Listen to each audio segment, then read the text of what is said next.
Well, actually, I didn't know what engineering was until probably I was already on a foundation level degree halfway through it when someone mentioned the word engineering. You're going to come top of the year. Have you thought about moving to engineering the next semester? So if there's a student listening to this and they're coming to the university and they're thinking, you know what, I'm not going to get sucked into the graduate scheme, thousands of applications, I'm going to go and start a business, what advice would you give to them? Oh, I think that's the perfect time to do it. A, you view risk really differently, and B, you haven't got that lifestyle cost associated to stuff yet. And engineering found me in the correct way as like an element of serendipity rather than a path I pursued.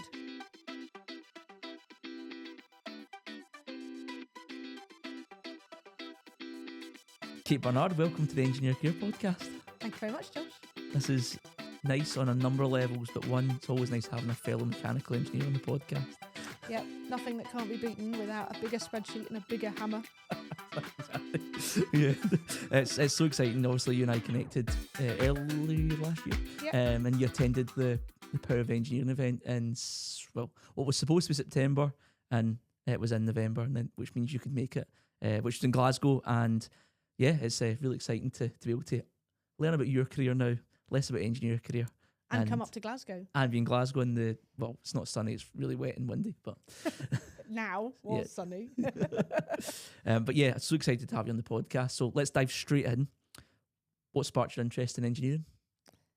Well, actually, I didn't know what engineering was until probably I was already on a foundation level degree halfway through it when someone mentioned the word engineering. So I got through all of school, all of my A-levels, failed my A-levels. I have French, German, Russian, and got kicked off maths for being stupid. And ended up with, in the days, this is back in 1994, 3 UCAS points, because I know they're different now. And this person, I was in Southampton, and this person at Southampton Institute, that's now Solent University, I have no idea to this day how this person got my number, rang me up and suggested that I go on an HR management degree that I needed 12 UCAS points for, and I said, I'm never going to get that. And he said, don't worry, you wait until you've got your results and then give me a call. And I got my results, gave him a call. I said, I got 3. Don't worry. He said, we got a foundation year. And he said, it's technology management, and the HR course shares the same semester with engineering. He said, but you'll be utterly fine with that. So I went on this, and if I just step back to the maths A-level, I got A's in all my coursework and that, but I got U's in the exam. I wasn't very good at the exam. I didn't live at home. I left when I was 17. So back on this foundation degree, this course, I realised the maths I thought was too easy, so I went off to learn Spanish. And then they pulled me aside and said, you're going to come top of the year. Have you thought about moving to engineering the next semester? I said, you see my nails? I really like my nails. I said, I might break a nail doing engineering. Are you sure this is a really good idea? They said, no, you'll be fine. Just give it a go. So I gave it a go. I came top of the year, 98% average, and thought, actually, if I want a job from this, I really want to go to sort of more of a traditional university, and went to Southampton, which I then graduated from and joined Rolls-Royce. When I look back now, I think it's Dame Anne Dowling did a piece for the BBC and Desert Island Discs and said something which I think is so true, that actually it's not the term engineering. There is something about how our brain works that's different to others. And if I look at my childhood toys against my sister, I had Big Track with the trailer that husband coveted but didn't get. Technic Lego, I went to all the science days. Conversely, my sister had Barbie, Care Bears, all the stuff that I really, really wasn't interested in. So I think there was something there inherently, and engineering found me in the correct way as like an element of serendipity rather than a path I pursued. So let's go through university. So you're at University of Southampton. Yes. Studying mechanical engineering. What particular parts stood out from the course that you enjoyed at the time? So I think when you start university, I was a home student in the end. I moved back home in my second year, and my sister left to go to uni. And I had a summer job because it was local, so I used to travel in all the time. And making friends is really interesting. I watch my daughter now start in uni and how she's starting friendships in halls. It's quite different if you're a home student. I'm a girl. Girls tend to do babysitting. I was a live-in nanny in my summer job. So I turned up on the day to register with a 3-year-old that clearly wasn't mine. And these 2 blokes just started joining in, singing nursery rhymes to him while we were queuing up to register. They became my best friends, ushers at our wedding, and are still my friends sort of 30 years later. And I think you also your peer self level. So there were 70 people on our degree. The Royal Navy had just decided that Southampton were going to be where they put their people because their place had closed down. So we had mature students, we had apprentices, and we had people who'd been in the Navy for a couple of years on their sort of fast track scheme. So we had quite a nice mix of people. And 70 people doesn't sound a lot, but you seem to find your core friends from that. I also had, as a home student, I drove in every morning and you have to get in early to get a parking space. So I had a separate set of friends, a couple from my degree, a couple from physics, that we used to have breakfast together every morning for 3 years, which was really lovely. And again, I'm still friends with one of them now, 30 odd years later. That's awesome. So in terms of going to the back end of your degree, you mentioned that maths came almost a wee bit, not late, but the realisation of it. Yeah. Was that the predominant kind of course that got you through your degree? What was or not the course, but the kind of skill set? What other areas kind of did you enjoy within the course itself and made you start to see where you're going to go, i.e. Rolls-Royce afterwards? I think the application of stuff feels really dry in school. Because it doesn't mean anything. Why do you want to learn about fractions and numbers and that? And suddenly we were down in the labs with diesel engines and working out efficiencies, or we took lawnmower motors apart. If we got spotted in the library, we actually got asked if we were lost. Because engineering, we had 37 hours a week of lectures, Wednesday afternoon off for good behaviour for sport. But we were in labs every afternoon and lectures from sort of 8:30, 9 every morning. So I think, the application of it, seeing what it could do, that was the difference. Yeah, absolutely. So then you come to the university, you graduate and you join Rolls-Royce in Bristol. Is that where you were based in? Yes, so I don't know if they still have the milk round now, but you used to get a brochure and they had all the companies in there. So I applied for everything from A to M to Mars and then Rolls-Royce for a punt. And then I remember going to my Rolls interview and they put us up the night before, clearly told us they didn't make cars just in case we still thought they did. And for those that do think they do not. They do jet engines and a lot of other stuff. They videoed our recruitment day because it was about team and interaction and stuff. And then we had an interview with an HR person and a technical person. And you're right, it was in Bristol. And I remember walking in and the guy said, "How do you feel?" I said, "Well, I've got nothing to lose." He said, "That's a bit cocky. We've never had that before." I said, No, I don't mean it in a cocky way. I said, "I walked in here without a job and I might walk out here without a job. Therefore, I've only got everything to gain." He went, "That's bloody brilliant. We've never had anyone say that before. Have a seat." And so he became one of the people I connected with quite a lot, actually, and looked after me for the first couple of years at Rolls. I love that mindset. That's not something that you can talk to someone and can advise and suggest how that can become the mindset, but it's difficult to have, especially when you're at a stage where, well, most students' anxieties of getting a job is quite a big thing. So what one bit of advice would you give to a student right now who is maybe looking at a job, come to the end of university? Be open-minded, actually, because I hadn't got my heart set on Rolls-Royce. I knew I could go anywhere in the country. At the time, I had a horse because I'd bought him on my student loan and kept him on my overdraft. And I knew I needed to move him with me. So I looked at places that would be good to keep a horse. So I wanted good countryside. You had no idea any of this, did you, before we started recording? So I looked at Scotland, because it's nice horse riding up here, Bristol, and the Cotswolds. I'm just seeing like Father Ted kind of like. I don't know what Rolls-Royce felt they were getting into when they employed me. So yeah, be open-minded actually, because the best thing is the things you haven't found yet. And I still have that mantra in my head now as I'm going on, 30 years later. Yeah, and sticking with university a bit more, just because it's so important. A lot of aspiring engineers listen to the podcast. There's a lot of people who listen to the podcast and share it with those who are building their career. Within your degree, were you doing any, what I call extracurricular activities? Were you get involved with societies? Were you doing anything to broaden your awareness of what engineering was, or, which there's nothing wrong with, were you very much going to university, doing the classes, the course as it was, and then graduating? Oh no, Institution of Mechanical Engineers. So I ran their young members for the Wessex region, and Wessex actually is a massive region. Like, it covers from Southampton all the way down into sort of Plymouth and stuff, really. So it's really big. Actually, I don't. Do you want to cut that way? Because I don't think it is Plymouth, but the Wessex bit is big. And then when I left there, I kept with the IMechE, and then I ran in the Southwest region, which is bigger, and that goes down to Plymouth. Why did I keep that up? Because I felt it gave me a social network. They paid for it. So it paid for my stuff. Gave me some governance experience, succession planning, running events. In the Southwest particularly, we had people from the MOD, Airbus, other companies as well. You then got involved in the wider bit of the IMechE and how that operated. We used to run events for about 100 people every few weeks, once a month or so. We did some socials. I used to do some clever stuff. I managed to get hold of we had the biggest budget, I think, that they'd ever given. We had about $6,000, I think, for the year. So we had to go on a vineyard visit, which was chemical processing. And then we had to have our AGM at the karting, but then we needed some prizes. So clearly we had to purchase stuff from our chemical processing visit. We went round Wolves Ice Cream. We went round the Royal Mail Depot. So just to see stuff in action, especially when you're surrounded by whizzy stuff at work, when you're surrounded by jet engines and stuff, but you don't see outside your industry. I then progressed from that when I was clearly classed as too old. I did all the IMechE Awards, the Manufacturing Excellence Awards, and this was before they went online. So they used to be in person. We used to mark all the applications blind, not blindfolded, but they would redacted stuff. And then we would go and visit certain companies. I thought that was absolutely fascinating because I learned as much as they learnt. Yeah.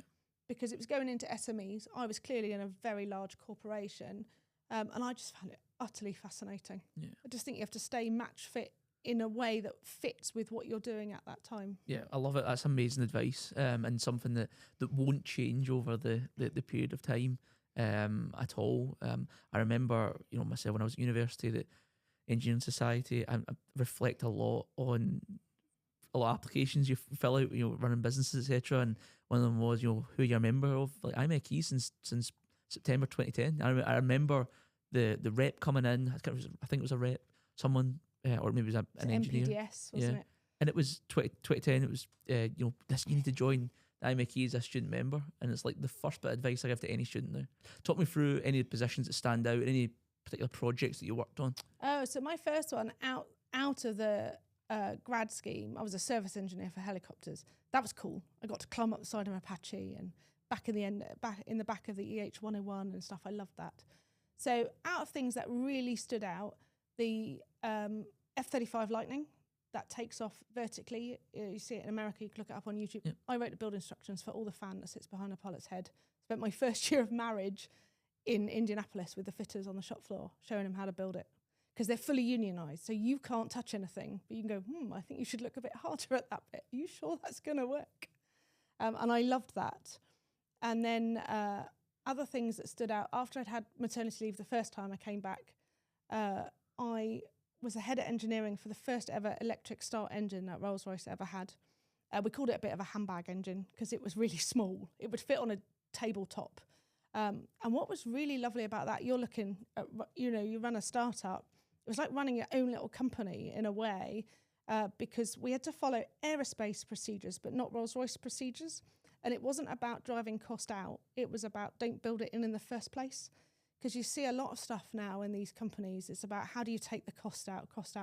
What about if you never put it in the first place? So we looked at the building blocks of cost. So what was the bare minimum so that it would start? That was basically our success criteria for this.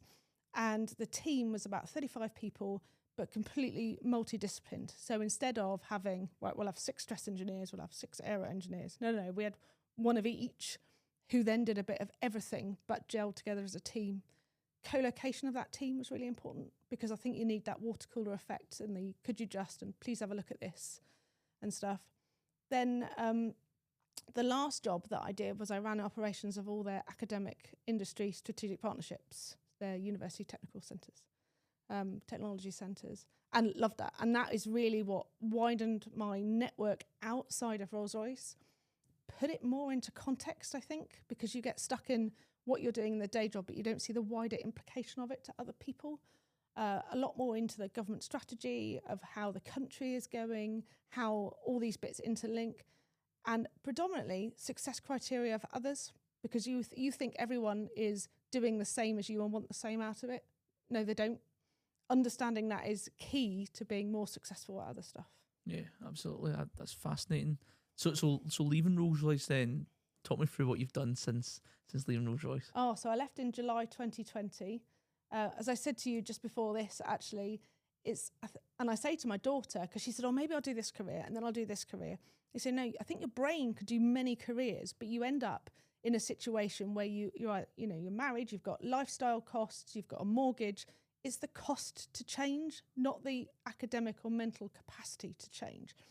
So leaving Rolls-Royce during COVID afforded me the opportunity just to try and do something different.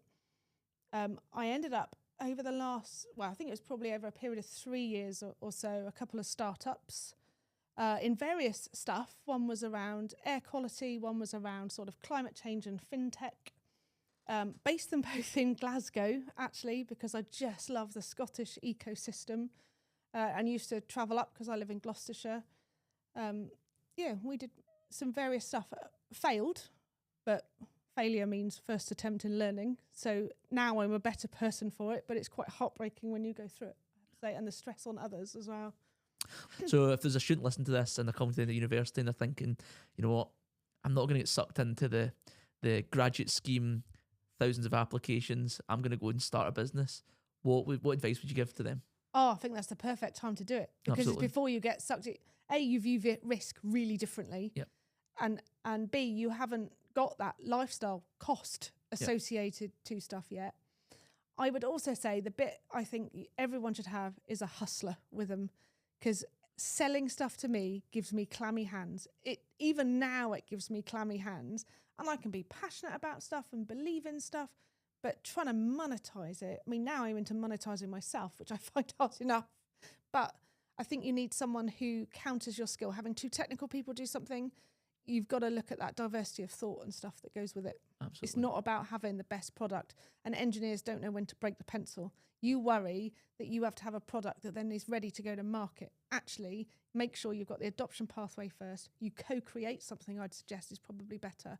And talk to people. I mean, it gets frightening. I mean, again, I talk to lots of people, but still doing it on behalf of myself is really difficult. Yeah. Well, if anyone's listening to this and they're interested in sales, I've got plenty of people I could put them in touch with, because as you can probably imagine, it's an area which I'm involved in at the moment. Got clammy hands? No. I see, you're good. happy. Maybe I should. So one of the exciting elements at the UK, it depends how you look at it. I look at it with opportunity, is all the different growth areas or not growth areas, all the different areas across the UK which requires engineers, and whether that's, as I mentioned, within sustainability related, say towards net zero, so within the energy space, but also we've got different areas of energy from SMR reactors that Rolls-Royce have got quite a strong hold on. We've obviously got a lot of infrastructure projects which are taking place, and then all the way from large-scale organisations down to SMEs. Is there any part of the UK that you're not involved in at the moment, or that you've not been involved in particular within engineering, that you would like to talk about or share, that you would want to share with the next generation of engineers? Oh, I think it's like being a kid in a sweet shop at the minute. I think there are so many things to do. I've surprised myself as I've got older of switching sectors, because actually you think you get locked into a sector and you're never going to leave it. But it's about knowing enough, spotting patterns, thinking more in systems of stuff. Comes back to the mindset, doesn't it? It does come back to the mindset. And actually the product is not the be all and end all of it. It's just a subsidiary of it, because it's all the processes and everything that you do to get there. So I think now it's easier to swap than it has been in the past. Absolutely, agree. I think that's something that's really important to share.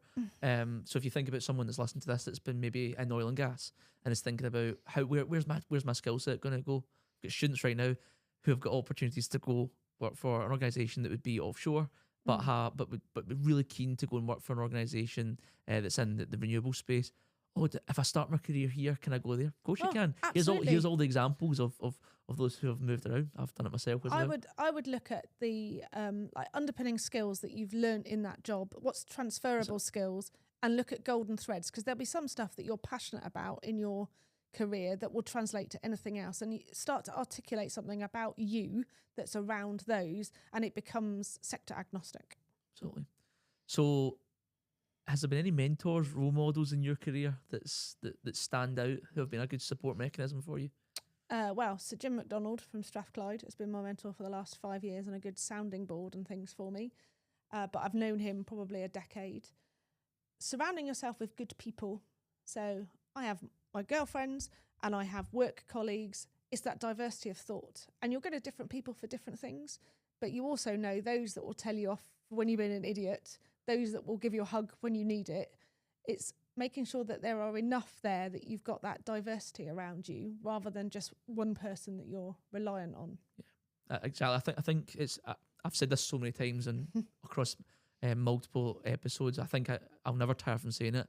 Particularly those who are entering the industry, it's having people in different areas to give you different support mechanisms, whether it's professionally, whether it's personally within your professional space. It might be previous managers who you still speak to, who know you from a professional and personal point of view. It's okay to have multiple mentors or / role models. They can be support mechanism for you across your career. So yeah, don't shy away from building that network. And scary, when I left a big corporation that has over 50,000 employees, they are a lot of your network. How do you then surround yourself with people? And someone suggested to me that when I left Rolls-Royce, that those that I thought would support me would disappear and those that were on my periphery would step forward to help me. And that was so true and has been so true. And again, I said to you that the amount of people that have left Rolls and moved on to other places, we pop up everywhere. They just happen to... That network is still there of sort of ex-Rolls-Royce people around who you sort of have an affinity with and just bump into in various workplaces now. So looking ahead to the future then, what's the professional goals? Well, to continue monetising me, which is because I'm now self-employed. So I don't think I could work for one person now anymore. I like the fact of juggling lots of stuff. Hubby doesn't really like the risk of the self-employment, but could see why I might be unemployable by somebody else. It offers a lot of variety because you don't quite know what's going to happen.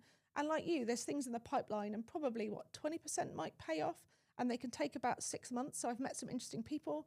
I've ended up in a world of superconducting and fusion, which is completely bonkers. And if you'd asked me even 2 years ago if I'd be doing this, absolutely not. Yeah. So I don't know what's coming.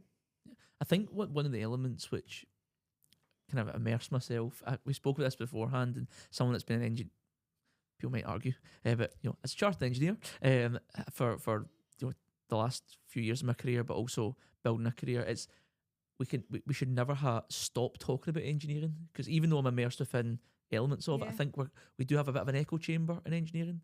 And I think that's where the struggle sometimes comes in attracting more people in. And that doesn't mean schools. I'm talking about more widely, career changers being one, STEM returners being another, people leaving the industry and then trying to bring them back.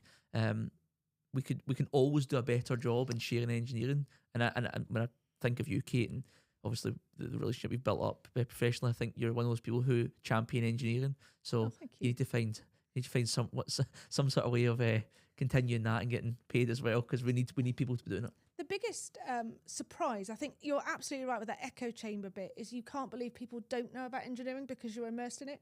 The biggest place that brought that home was entering the startup world. Now, there are some very, very, very smart people at Rolls-Royce, and there are some, we would call them brains on sticks. And you think, they speak, I look like the Churchill dog, I nod and nod, and they go, do you understand what I said? Absolutely no idea.